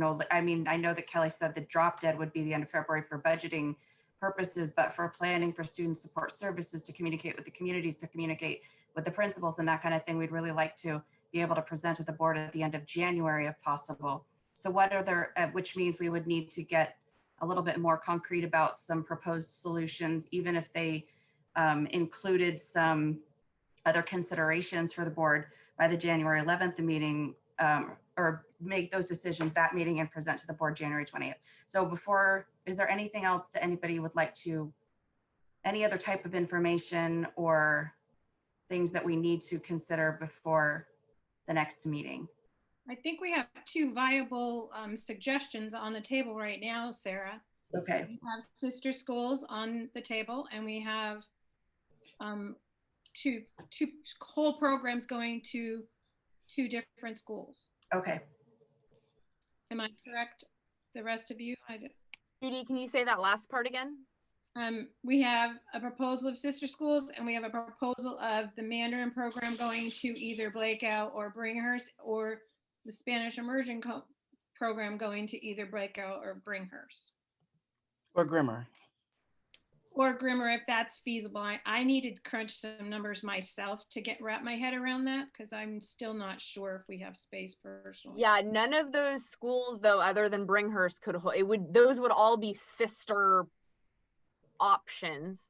And then Bringhurst, when we get the timetable out, because it still isn't going to open next year, so it doesn't alleviate the short term for Azaveda where there isn't enough space next. So we know for sure that it's not going to open next year? Okay. Yeah, it says on that document that we got, there's still not enough students in the residency area, and the board already weighed in that the cost to open a new school, that they won't do it until it triggers the amount of resident students. Well, then, it has to be with the resident students. It doesn't matter if the Mandarin immersion has the numbers. It has to be with the resident students. Is that a certain number of spaces has to be reserved for the resident students? It wasn't just that, because the resident students would be able to go there. The board made the decision because of the cost it is to open a school. Just because we move students, right, we're not getting more ADA from one school to another school. So just putting the students at Bringhurst still costs us money when we open it without additional students. That makes perfect sense. I just didn't get that. So thank you, Victoria. So that wouldn't be an option for next year for Mandarin. Okay. Okay. My question would be for next time, like just clarification of exactly what the board needs. Like, do they just need school site names? Like, what other information do we need to have ready to give as well? Okay.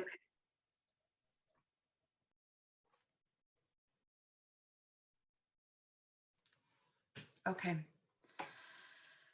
All right, thank you, everybody. I know the meeting went longer than scheduled. I think there was a lot of good discussion, and I appreciate everybody's input and passion for the subjects.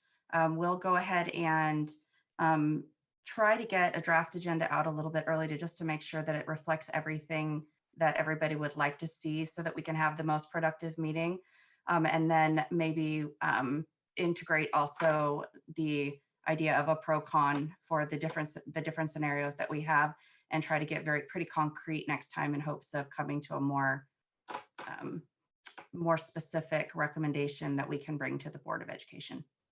So, okay. Few days left until break. Everybody enjoy your winter break, and we'll see you. I think it's January 11th. Somebody want to check me on that? Yeah. Okay. All right. Have a good evening, everybody. Good night. Thank you. Night.